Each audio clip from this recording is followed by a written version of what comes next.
السلام علیکم ورحمۃ اللہ وبرکاتہ۔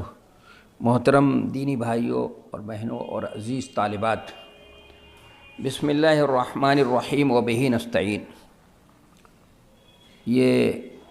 ہم لوگ بخاری کا اس سے پہلے ترجمۃ الباب پڑھ چکے، جس میں امام بخاری رحمۃ اللہ علیہ نے کا باب قائم کیا تھا کہ باب الاقتباس فی العلم والحکمہ، کہ علم و حکمت کی باتوں میں رشک کرنا، یہ باب تھا۔ اس کو ہم نے پڑھ لیا۔ اس میں حضرت عمر رضی اللہ تعالیٰ عنہ کا اثر بھی ہے، اور اس پہ امام بخاری رحمۃ اللہ علیہ نے جو تعلیق قائم کی ہے، اور جو حدیث اس میں آئی ہے اس کو مختلف پہلوؤں سے مختلف انداز سے لوگوں نے سمجھایا ہے اور سمجھنے کی کوشش بھی کی ہے، لیکن امام بخاری رحمۃ اللہ علیہ نے جو اس کا مفہوم بتایا ہے، اور اس مفہوم کو بتانے کے لیے انہوں نے خاص طور سے یہ ترجمۃ الباب قائم کیا تھا۔ تو میں نے بتایا تھا کہ یہاں پر حسد جو ہے وہ غیبت کے معنی میں ہے، امام بخاری رحمۃ اللہ علیہ قول، اور چونکہ ان کی امیر المومنین فی الحدیث ہیں، حدیث پہ نظر ہے ان کی، وہ جانتے ہیں کہ اس میں راوی نے خود ہی جو ہے اس میں جو حسد ہے، لفظ سے حسد، اس کی جو تشریح کی ہے وہ غیبت ہی کی تشریح ہو سکتی ہے۔ اور پھر اس کے علاوہ دوسری جگہوں پر بھی حدیثیں آئی ہیں جس کی وضاحت میں نے کی، اس سے بھی اسی امام بخاری رحمۃ اللہ علیہ کی رائے ہی کی تائید ہوتی ہے۔ تو اس لیے وہ بات تو ہو چکی مکمل۔ اب آگے میں پڑھتا ہوں کہ باب ما ذکر فی ذہاب موسیٰ صلی اللہ علیہ وسلم فی البحر الی الخضر وقولہ تعالی اعوذ باللہ من الشیطان الرجیم بسم اللہ الرحمن الرحیم هل اتبعک علی ان تعلمنی مما علمت رشدا۔ به قال حدثني محمود بن غرير الزهري قال حدثنا يعقوب بن إبراهيم قال حدثني أبي عن صالح عن ابن شهاب حدثه أن عبيد الله بن عبد الله أخبره عن ابن عباس أنه تمارى هو والحر بن قيس بن حصن الفزاري يوفي صاحب موسى، قال ابن عباس هو خضر، فمر بهما أبي بن كعب فدعاه ابن عباس فقال إني تماريت أنا وصاحبي هذا في صاحب موسى الذي سأل موسى السبيل إلى لقيه، هل سمعت النبي صلى الله عليه وسلم يذكر شأنه؟ قال نعم، سمعت رسول الله صلى الله عليه وسلم يقول بينما موسى في ملأ من بني إسرائيل إذ جاءه رجل فقال هل تعلم أحدا أعلم منك؟ قال موسى لا، فأوحى الله إلى موسى بلى عبدنا خضر، فسأل موسى السبيل إليه فجعل الله له الحوت آية، وقيل له إذا فقدت الحوت فارجع فإنك ستلقاه، وكان يتبع أثر الحوت في البحر، فقال لموسى فتاه أرأيت إذ أوينا إلى الصخرة فإني نسيت الحوت وما أنسانيه إلا الشيطان أن أذكره، قال ذلك ما كنا نبغي، فارتد على آثارهما قصصا فوجدا خضرا فكان من شأنهما الذي قص الله عز وجل في كتابه أو كما قال صلی اللہ علیہ وسلم۔ یہ ترجمۃ الباب ہے، اور اس کے اندر یہ واقعہ نقل کیا ہے امام بخاری رحمۃ اللہ علیہ نے حضرت موسیٰ اور حضرت خضر کا، جو بہت ہی اہم ہے، اور اس میں بہت سی باتیں ہیں جو سمجھنے کی ہیں۔ تو باب ما ذکر فی ذہاب موسیٰ علیہ الصلاۃ والسلام فی البحر الی الخضر وقولہ تعالی، تو باب ما ذکر فی ذہاب موسیٰ الی الخضر وذهابه معه فی البحر، یہ اس طرح سے ترجمۃ الباب کر لیں اور اس طرح سے ترجمہ کر لیں تو زیادہ بہتر ہوگا، تاکہ ہم اور دوسری توجیحات سے، چونکہ ان کا جو سفر ہوا ہے، ابھی بات ہوگی، تو حضرت خضر سے ملاقات تک کا جو سفر ہے وہ خشکی کا سفر ہے، اور جو حضرت خضر کے ہمراہ جو سفر ہوا ہے وہ سمندر کا سفر ہے۔ تو اس لیے زیادہ بہتر یہی ہے کہ اس طرح سے ترجمہ کر لیا جائے۔ تو حضرت موسیٰ علیہ السلام کا سمندر کی راہ سے، حضرت موسیٰ علیہ السلام کا حضرت خضر کے پاس جانا اور ان کے ہمراہ سمندر کا سفر، اس طرح ترجمہ کر سکتے ہیں، یا اس طرح بھی ترجمہ کر سکتے ہیں کہ موسیٰ علیہ السلام کا سمندر کی راہ سے، یعنی سمندر کے کنارے سے، کنارے سے خضر علیہ السلام کے پاس جانے کا باب،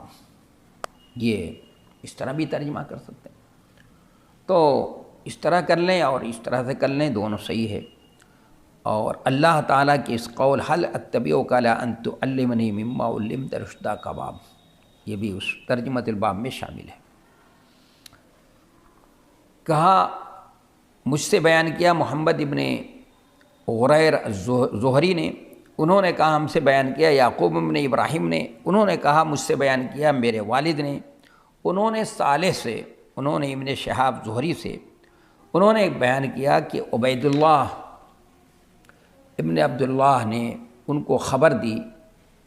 عبداللہ ابن عباس سے کہ ان میں اور حر ابن قیس ابن حصن الفزاری میں موسیٰ علیہ السلام کے ساتھی خضر کے بارے میں اختلاف ہو گیا کہ وہ کون تھے۔ عبداللہ ابن عباس کہہ رہے تھے کہ وہ خضر ہیں، لیکن حر ابن قیس کیا کہہ رہے تھے اس کا تذکرہ نہیں ہے، ظاہر وہ دوسرا کوئی نام بتا رہے ہوں کہ وہ خضر۔ اتنے میں دونوں کے پاس سے ابی ابن کعب کا گزر ہوا، تو عبداللہ ابن عباس رضی اللہ عنہما نے ان کو بلایا لیا اور ان سے کہا کہ میرے اور میرے اس دوست حر ابن قیس کے درمیان اس بات میں اختلاف ہو گیا ہے کہ موسیٰ علیہ السلام نے کس آدمی سے ملنے کا سوال کیا تھا، کیا آپ نے نبی صلی اللہ علیہ وسلم سے ان کے بارے میں کچھ ذکر کرتے ہوئے سنا ہے؟ ابی ابن کعب رضی اللہ عنہ نے کہا ہاں میں نے سنا ہے، میں نے رسول اللہ صلی اللہ علیہ وسلم سے سنا ہے، آپ فرما رہے تھے کہ ایک بار موسیٰ علیہ السلام بنی اسرائیل کی ایک جماعت میں تھے، اتنے میں ایک شخص آیا اور ان سے سوال کیا کہ کیا آپ اپنے سے بڑا عالم کسی کو جانتے ہیں؟ موسیٰ علیہ السلام نے کہا کہ نہیں۔ تب اللہ تعالیٰ نے موسیٰ علیہ السلام کے پاس وحی بھیجی کہ کیوں نہیں، ہمارا ایک بندہ خضر تم سے بڑا عالم ہے۔ چنانچہ موسیٰ علیہ السلام نے ان سے ملنے کے لیے راستے کا سوال کر دیا۔ اللہ تعالیٰ نے ایک مچھلی بطور نشانی مقرر فرما دی اور کہہ دیا کہ جب یہ مچھلی جو زاد راہ کے طور پر تم نے لی ہے تم سے غائب ہو جائے تو واپس ہو جاؤ، ان سے تمہاری ملاقات ہو جائے گی۔ غرض موسیٰ علیہ السلام بتانے کے مطابق سمندر کے کنارے مچھلی کا نشان تلاش کرتے ہوئے واپس ہوئے، اور موسیٰ علیہ السلام سے ان کے غلام یوشع نے کہا دیکھیے جب ہم چٹان کے پاس ٹھہرے تھے تو میں مچھلی کے بارے میں آپ کو بتانا بھول گیا، اور یہ بھلانا شیطان کا کام تھا۔ تب موسیٰ علیہ السلام نے کہا اسی جگہ کی تو ہم کو تلاش تھی بھائی۔ پھر دونوں اپنے اپنے نشانات قدم تلاش کرتے ہوئے واپس ہوئے اور خضر سے دونوں کی ملاقات ہوئی۔ پھر ان کا وہی واقعہ پیش آیا جو اللہ تعالیٰ نے قرآن پاک میں بیان فرمایا ہے۔ یہ حدیث تھی، یہ واقعہ ہے، اس کا تذکرہ ہو گیا۔ تو یہ ترجمۃ الباب ہے، امام بخاری رحمۃ اللہ علیہ نے قائم کیا ہے، چونکہ مقصد امام بخاری رحمۃ اللہ علیہ نے خود نہیں بیان کیا، یہ پڑھنے والوں کے اوپر چھوڑ دیا ہے، یا پڑھانے والے کے اوپر چھوڑ دیا، یا جو بھی بخاری کو پڑھے اس کے اوپر چھوڑ دیا کہ تم اپنے اپنے ذوق سے کیا کرو، اس میں مقصد متعین کرو کہ مقصد کیا ہے میرا، کیا کیا ہو سکتا ہے۔ تو چونکہ امام بخاری رحمۃ اللہ علیہ نے پڑھنے والے کے اوپر چھوڑ دیا یا شراح کے اوپر، شارحین کے اوپر چھوڑ دیا، تو بعض لوگوں نے بتایا کہ اس باب سے امام بخاری رحمۃ اللہ علیہ کا مقصد جو ہے یہ ترغیب دینا ہے، اور یہ بتانا بھی وہ چاہتے ہیں کہ علم کی طلب میں مشقتیں برداشت کرنی پڑتی ہیں، تو اس کی مشقت برداشت کرنی پڑے تو اس مشقت کو کیا کرنا چاہیے، برداشت کرنا چاہیے، کیونکہ ہر قابل رشک چیز مشقت برداشت کرنے کے بعد ہی حاصل ہوتی ہے بھائی۔ پھر اس حیثیت سے اگر دیکھا جائے کہ موسیٰ علیہ السلام سیادت اور قیادت کے ایک عظیم منصب پر نبوت پر فائز ہیں، کہ منصب پر یعنی ایک عظیم منصب نبوت پر فائز ہیں، اس کے باوجود علم کی طلب میں خشکی کا بھی سفر کر رہے ہیں، سمندر کا بھی سفر کر رہے ہیں اور صعوبتیں برداشت کر رہے ہیں، تو طلب علم کی اہمیت اور بڑھ جاتی ہے۔ یعنی گویا امام بخاری رحمۃ اللہ علیہ یہ ترغیب دینا چاہتے ہیں کہ اس کے لیے مشقتیں برداشت کی جا سکتی، یہ مقصد لوگوں نے بیان کیا ہے۔ لیکن اگر یہ مقصد متعین کر دیا جائے، بتا دیا جائے، تو یہ بات ہوگی آگے امام بخاری رحمۃ اللہ علیہ نے باب الخروج فی طلب العلم کا باب باقاعدہ بیان کر رکھا ہے، 2-3 صفحے کے بعد 19واں باب جو ہے باب الخروج فی طلب العلم، وراحل جابر بن عبداللہ مسیرۃ شہر الی عبداللہ ابن انیس فی حدیث واحد، یہ ترجمۃ الباب ہے۔ تو پھر تو وہاں پر بھی تو کچھ لوگوں نے کہا کہ نہیں، مقصد یہاں پر سمندر کے سفر کی بات ہو رہی ہے، وہاں جو ہے خشکی کے سفر کی بات ہو رہی ہے۔ تو اگر یہ کہا جائے چونکہ سمندر کی سفر میں صعوبتیں بہت زیادہ ہوتی ہیں، اس لیے اس کا تذکرہ پہلے کر دیا، پھر بعد میں خشکی کے سفر کا تذکرہ ہو رہا ہے کیونکہ اس میں صعوبتیں کم ہوتی ہیں، تو پھر بھی آدمی کہہ سکتا ہے کہ بھئی جب یہ بات ثابت ہو گئی کہ سفر کی صعوبتیں برداشت کی جا سکتی ہیں، اور وہ بھی سمندر کے سفر کی صعوبتیں برداشت کرنا بھی اس کے لیے اگر گھر بیٹھے نہ حاصل ہو رہا ہو تو اس کو حاصل کرنے کے لیے، چونکہ بہت قابل رشک چیز ہے، بہت قیمتی چیز ہے، اس کو حاصل کرنے کے لیے سفر کیا جا سکتا ہے، اس کی صعوبت برداشت کی جا سکتی ہے، تو پھر اس کے باب قائم کرنے کی بھی ضرورت کیا تھی؟ تو اگر اس پہ بظاہر ہے یہ سب سوالات ذہن میں ابھر کر آتے ہیں، تو اگر غور کیا جائے تو صحیح معنوں میں امام بخاری رحمۃ اللہ علیہ کے جو نہج ہے اور اس پہ نظر ہو، جو ان کا طریقہ ہے اس پہ نظر ہو، تو اصل بات یہ ہے کہ امام بخاری رحمۃ اللہ علیہ نے اس سے پہلے جو ترجمۃ الباب قائم کیا تھا، اور اس میں انہوں نے یہ بتایا تھا، حضرت عمر فاروق رضی اللہ عنہ کا اثر نقل کیا تھا کہ ذمہ داری آنے سے پہلے علم حاصل کرو، تو انہوں نے پھر اس پہ تعلیق چڑھائی تھی کہ ذمہ داری آنے کے بعد بھی کر سکتے ہو، یہ مطلب نہیں ہے اس کا کہ ذمہ داری آ گئی، شادی ہو گئی، بالغ ہو گئے، یا کسی طرح کی ذمہ داری تمہارے اوپر آ گئی تو بس ختم، اب علم حاصل کرنے کا وقت ختم ہو گیا، نہیں، انہوں نے کہا نہیں، اس کے بعد بھی حاصل کر سکتے، یعنی علم کوئی وقت متعین نہیں ہے، یہ تو بہت قیمتی چیز ہے، اس کو حاصل کرنے کے لیے تو محنت کرنی چاہیے، لیکن بس یہ ہے کہ ذمہ داری آنے سے پہلے آدمی کے پاس موقع بہت ہوتا ہے۔ تو وہاں پر جو نظیر انہوں نے پیش کی تھی،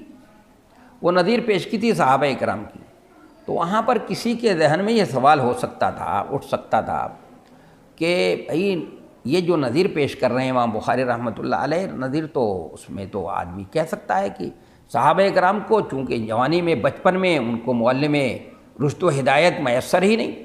نبی صلی اللہ علیہ وسلم جو ان کو میسر ہوئے ہیں، جو ان کو فراہم ہوئے، جو ان کو ان سے تعلیم حاصل کرنے کا موقع ملا ہے نبی صلی اللہ علیہ وسلم سے، تو اس وقت ملا ہے جب جب ذمہ داری ان کے کندھوں پر آ گئی، جب ان کی شادی ہو چکی ہے۔ مثلا حضرت ابو بکر صدیق رضی اللہ تعالیٰ عنہ نبی صلی اللہ علیہ وسلم سے 2-2.5-3 سال چھوٹے ہیں، وہ تقریباً آپ اگر 40 سال کے ہیں تو وہ 37-38 سال کے ہیں، ذمہ داری ظاہر آ چکی ہے، بھی بچے والے ہیں۔ حضرت عمر فاروق بھی وہ بھی عمر، ان کی بھی عمر زیادہ ہے، اور حضرت عثمان غنی ہیں، ان کی عمر بھی زیادہ ہے، تو بہت سے صحابہ ہیں، تو چونکہ ان کو نبی صلی اللہ علیہ وسلم جب نبوت سے سرفراز ہوئے ہیں تو ان کی عمریں تو زیادہ ہو چکی تھیں، وہ بڑھاپے میں کی منزل میں قدم رکھ چکے تھے، یا کہولت کی منزل میں قدم رکھا تھا، تو ان کو تو بچپن میں کوئی معلم ملے ہی نہیں، تو اس لیے کیا کرتے، مجبوری تھی۔ یہ نظیر جو ہے یہ کوئی بہت وزنی نظیر نہیں تھی، یہ سوالات پیدا ہو سکتے تھے، ابھر کر آ سکتے تھے، اس لیے امام بخاری رحمۃ اللہ علیہ فوراً دوسرا ترجمۃ الباب قائم کرتے ہیں، اور اس میں ایسی نظیر پیش کرتے ہیں جو نہ کٹنے والی ہے، کہ دیکھو اگر تمہارے سامنے یہ اس طرح کی یہ نظیر ہے تو دیکھو ایک علم جو ہے کتنی قیمتی چیز ہے کہ اس کو حاصل کرنے کے لیے حضرت موسیٰ علیہ السلام جیسا نبی ہیں، رسول ہیں، اولو العزم پیغمبر ہیں، جو 5 پیغمبر جو ہے اولو العزم ہیں، ان میں ان کا نام ہے، اور توریت جیسی کتاب ان کے اوپر نازل ہوئی ہے، اور اللہ نے ان کو ایک معجزہ، عصا کا معجزہ دیا جس کو سلطان مبین قرآن نے کہا ہے، اس کے ذریعے سے وہ جادوگروں کے مقابلے میں کامیاب ہوئے تھے، وہ اس لیے سلطان مبین ہے وہ۔ ایسے عظیم رسول کو اور نبی کو جب یہ بات معلوم ہوتی ہے کہ ان سے بھی زیادہ کوئی جاننے والا ہے، تو فوراً اللہ سے ان سے ملنے کا راستہ معلوم کرتے ہیں کہ ان سے ملاقات کیسے ہو سکتی ہے، جبکہ رسالت کی ذمہ داری ہے ان کے کندھوں کے اوپر، اور یہ ایسی ذمہ داری ہے کہ اگر اس میں ذرا سے بھی اگر کوتاہی ہو، کمی ہو، سستی ہو سکتی ہے تو اس میں باز پرس ہو سکتی ہے، اللہ تعالیٰ باز پرس کر لے گا۔ اس لیے کہ یا ایھا الرسول بلغ ما انزل الیک وان لم تفعل فما بلغت رسالتہ۔ تو اس کے باوجود، اس ذمہ داری کے باوجود ان کو پتہ چلتا ہے تو وہ اس کے لیے راستہ معلوم کرتے ہیں۔ تو معلوم کیا ہوا کہ ذمہ داری کے بعد بھی اگر ہے تو اس کو علم حاصل کیا جا سکتا ہے، یعنی یہ نہیں ہے کہ ذمہ داری آنے کے بعد علم حاصل کرنا نہیں ہے، اور نہیں، علم تو گود سے لے کر گور تک جو ہے یہ علم حاصل ہی کرنا ہے، اور ہمیشہ اپنے کو طالب علم ہی سمجھنا چاہیے۔ تو اس لیے امام بخاری رحمۃ اللہ علیہ نے یہ ترجمۃ الباب قائم کیا اور یہ نظیر پیش کر دی، اور یہ ایک ایسی نظیر ہے اور ایک ایسی دلیل ہے جو نہ کٹنے والی ہے۔ یہ اصل مقصد ہے امام بخاری رحمۃ اللہ علیہ کا، میں جہاں تک سمجھتا ہوں یہ زیادہ بہتر ہے۔ اور پھر وہاں پر پہنچے ہیں تو انہوں نے حالت طبعوں کا طالب علمانہ انداز میں، بہت ہی طالب علمانہ انداز میں انہوں نے کہا کیا میں آپ کی شاگردی اختیار کر سکتا ہوں، یعنی آپ سے کی شاگردی اختیار کروں تاکہ آپ مجھے جو رشد و ہدایت اللہ نے آپ کو سکھایا ہے، جو بتایا ہے، جو علم آپ کے پاس ہے وہ اس میں کا علم کا تھوڑا حصہ مجھے دے دیں۔ تو انہوں نے شرط رکھی کہ آپ میرے ساتھ تو نہیں چل سکتے، میرے ساتھ نہیں رہ سکتے۔ انہوں نے کہا نہیں، میں تو آپ کے سامنے طالب علمانہ انداز سے رہوں گا۔ تو انہوں نے کہا شرط یہ ہے کہ آپ کچھ بولیں گے نہیں۔ تو ابھی بہت سی باتیں ہیں، میں بعد میں بتاؤں گا، اس سے بہت سی باتیں سمجھ میں آتی ہیں اس حدیث سے اور ترجمۃ الباب سے۔ تو انہوں نے کہا کوئی کچھ بولیں گے نہیں، کوئی بات نہیں کریں گے۔ تو جانتے ہیں آپ کی بات کیا ہو، واقعہ کس طرح ہوا۔ گئے ساتھ میں، وہ کشتی پر سوار ہیں، اس کشتی سے سمندر کا سفر کر رہے ہیں، کشتی ہی کو اچھے خاصی کشتی ہے، نئی کشتی ہے، اس میں سے پٹلیاں نکال رہے ہیں۔ تو انہوں نے کہا کہ یہ کیا کر رہے ہیں بھائی؟ انہوں نے تو ایسے تو انہوں نے آپ کو بیٹھایا اور کرایہ بھی نہیں لیا اور آپ ان کی یہ کر رہے ہیں۔ پورا واقعہ جو سورہ کہف میں اللہ تبارک و تعالیٰ نے بیان کیا ہے وہ واقعہ پیش آیا سامنے۔ پھر اس کے بعد یہ 3 واقعے پیش آنے کے بعد پھر واپس ہو گئے، گویا جو مقصد تھا اللہ کا ان کو وہ علم تکوینی جو حضرت خضر علیہ السلام کو اللہ نے دیا تھا وہ سیکھ کر کے پھر واپس آ گئے۔ تو یہ واقعہ سامنے آیا ہے، تو اس سے بہت سی باتیں سمجھ میں آتی ہیں۔ تو دیکھیے اس میں جو واقعہ پیش کیا ہے حضرت عبداللہ ابن عباس رضی اللہ تعالیٰ عنہ کا اختلاف ہوا ہے کہ حضرت عبداللہ ابن عباس جو ہیں وہ کہہ رہے ہیں، ان کا نام تو بتا دیا کہ خضر یہ کہہ رہے تھے کہ جس سے ملنے کے لیے جا رہے تھے، حضرت موسیٰ علیہ السلام نے سوال کیا تھا جس سے ملنے کے لیے، وہ ان کا نام خضر ہے۔ لیکن حر ابن قیس کے بارے میں علامہ ابن حجر عسقلانی کہتے ہیں کہ انہوں نے اختلاف تو کیا لیکن نام کس کا بتایا یہ معلوم نہیں ہو سکا، یہ پتہ نہیں ہے۔ تو اس واقعے میں ذرا پہلے یہ سمجھ لینے کی ضرورت ہے کہ موسیٰ علیہ السلام کے واقعے میں 2 اختلاف ہے۔ موسیٰ علیہ السلام کے اس واقعے میں 2 اختلاف کا ذکر ملتا ہے۔ ایک اختلاف تو وہ ہے جو اس حدیث میں مذکور ہے، یعنی موسیٰ علیہ السلام نے کس سے ملنے اور علم حاصل کرنے کا سوال کیا تھا، تو عبداللہ ابن عباس کہتے ہیں وہ خضر علیہ السلام ہیں، اور یہ حر ابن قیس کہتے ہیں وہ خضر نہیں، کوئی اور ہیں، کون ہیں ان کا ذکر نہیں ہے۔ دوسرا اختلاف جو ہے سعید ابن جبیر اور نوف بکالی کا ہے۔ یہ اختلاف اس بارے میں ہے کہ موسیٰ سے مراد کون موسیٰ ہیں، آیا موسیٰ ابن عمران ہیں جن پر توریت نازل ہوئی، یا موسیٰ ابن میشا ہیں۔ اس اختلاف کا ذکر آگے حدیث جو ہے حدیث نمبر 122 میں آ رہا ہے۔ تو خضر اس کو دونوں طرح سے پڑھ سکتے ہیں، اور خضر بھی پڑھ سکتے ہیں اور اس طرح سے خضر بھی پڑھ سکتے ہیں، یعنی خضر اور خضر دونوں طرح سے پڑھنا صحیح ہے۔ یہ ابھی آگے بتاؤں گا مثلاً کہ کہ زندہ ہیں یا وفات پا چکے ہیں، اس میں علماء کا اختلاف ہے۔ اب راجح کیا ہے میں اس کی وضاحت کروں گا کہ وہ وفات پا چکے ہیں اور اس کے دلائل ہیں ہمارے پاس انشاءاللہ۔ اس حدیث میں ضرورت پڑے گی تو اس حدیث میں، نہیں تو آگے حدیث آ رہی ہے اس میں، بلکہ بہتر ہوگا یہیں پر بات ہو جائے گی۔ اور اس پر باقاعدہ ایک کتاب بھی کہ کیا خضر زندہ ہیں، اس پر کتاب بھی ہے۔ تو یہ اب ہمیں لوٹ کر یہ دیکھنا ہے کہ عبداللہ ابن عباس کہہ رہے ہیں کہ وہ خضر ہیں، اور حر ابن قیس کہہ رہے تھے کوئی اور نام بتا رہے تھے۔ تو یہ اختلاف ان کے، اور یہ بحثہ ہو رہا ہے، ان میں بات ہو رہی تھی کہ وہاں سے ابی بن کعب رضی اللہ تعالی عنہ کا گزر ہوا وہاں سے۔ تو حضرت عبداللہ ابن عباس نے ان کو بلا لیا اور کہا چچا جان ذرا بتا دیجئے،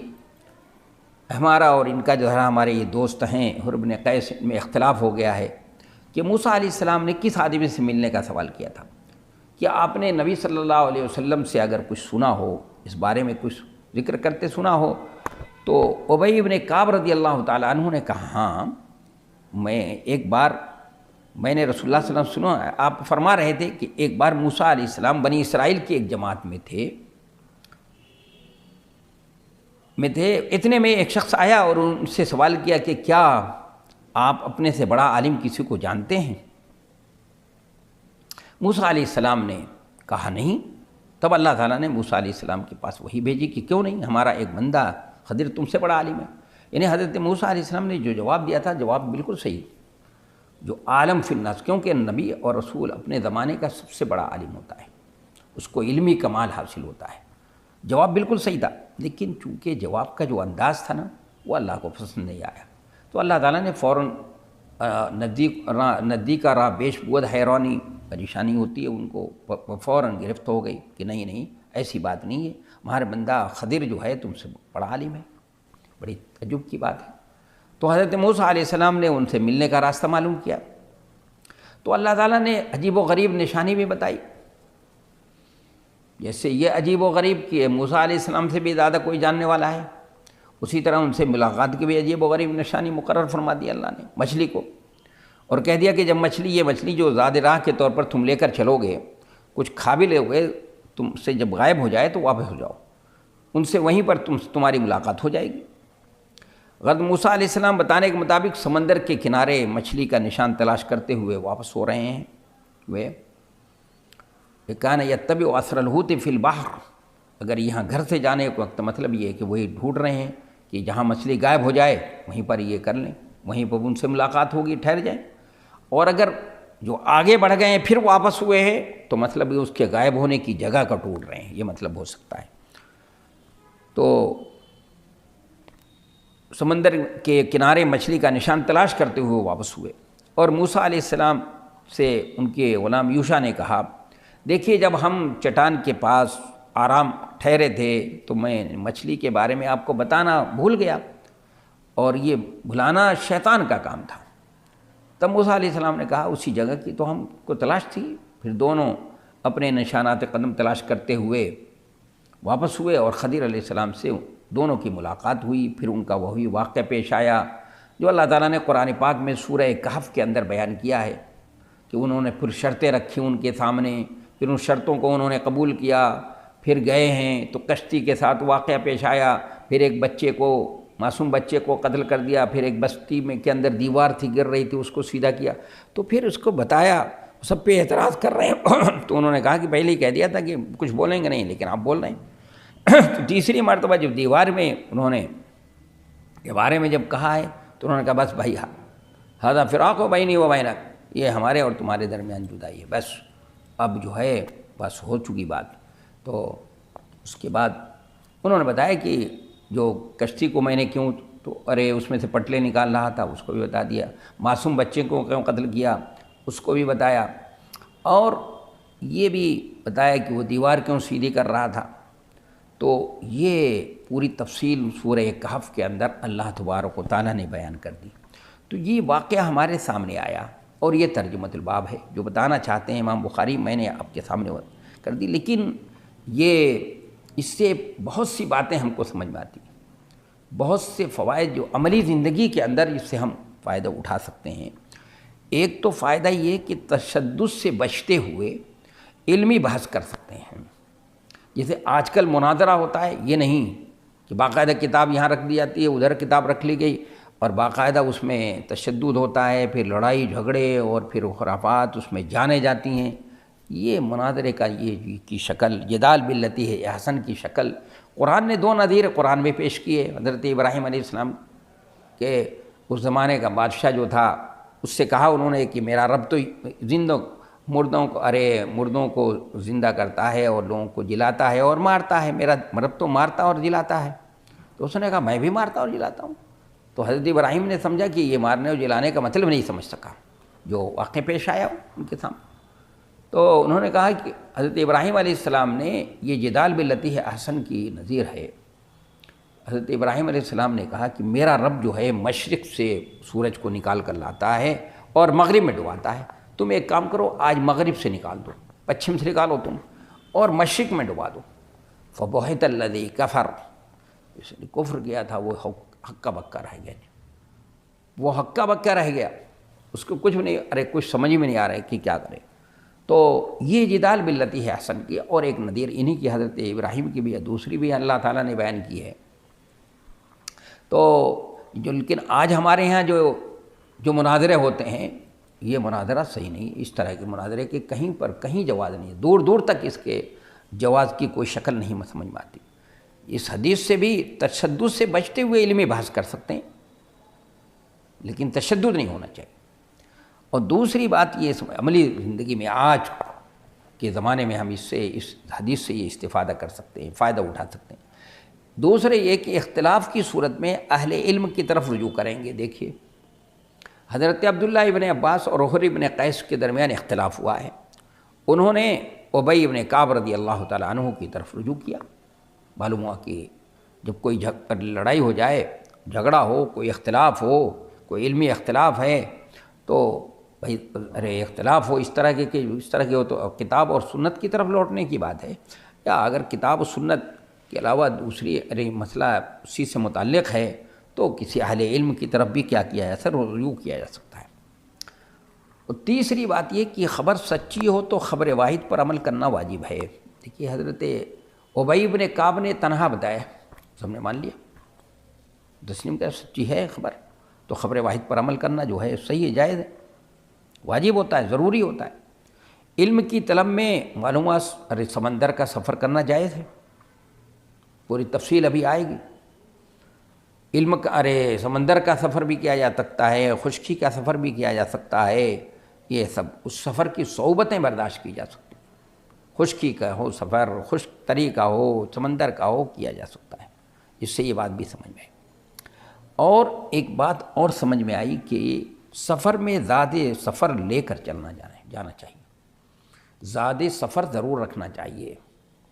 دیکھیے حضرت موسیٰ علیہ السلام سفر میں جا رہے ہیں، لیکن گھر سے بھنی ہوئی مچھلی بھی لے لی، زیادہ سفر کے طور پر،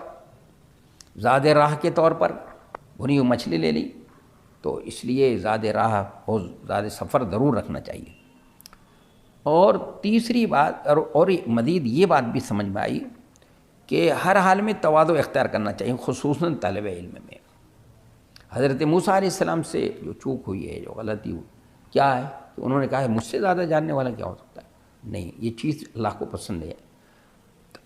ہر حال میں تواضع اختیار کرنا چاہیے، خصوصاً طالب علم میں تو تواضع ہی اختیار کرنی چاہیے، اور یہ کہنا چاہیے یہ اللہ کا عطیہ اور انعام ہے بھائی۔ اور ہر چیز میں بھی تواضع اور اختصار کرنا، جیسے مال سے نوازا ہے اللہ نے آپ کو، تو یہ ہو کہ بھائی مال تو اللہ کا عطیہ اور انعام ہے، اس نے اللہ نے اپنے فضل و کرم سے ہمیں مال سے نوازا ہے، یہ جذبہ، یہ چیز تواضع اور مسکنت ہوگی۔ اگر آدمی یہ کہے گا کہ میں نے تو اپنی ذہانت سے کمایا ہے، اپنی فہم و فراست سے کمایا ہے، تو اس کے اندر جو ہے کبر و غرور پیدا ہوگا، اور یہ اچھی چیز نہیں ہے۔ اور اگر یہ کہے گا نہیں مجھے اللہ کا فضل و کرم ہے، اس کا عطیہ اور انعام ہے، اسی طرح علم کے سلسلے میں یا مال و دولت کے سلسلے میں، تو اس کے اندر جذبہ شکر پیدا ہوگا۔ اس تواضع کے ذریعے سے جذبہ شکر پیدا ہوتا ہے۔ اس لیے طالب علم میں ہمیشہ جو ہے یہ اور مزید یہ بھی بات سمجھ میں آئی کہ تنہا سفر نہیں کرنا چاہیے۔ دیکھیے انہوں نے ایک رفیق سفر کو بھی رکھا ہے ساتھ میں، تنہا نہیں سفر کرنا چاہیے، اس سے یہ بات بھی سمجھ میں آ رہی۔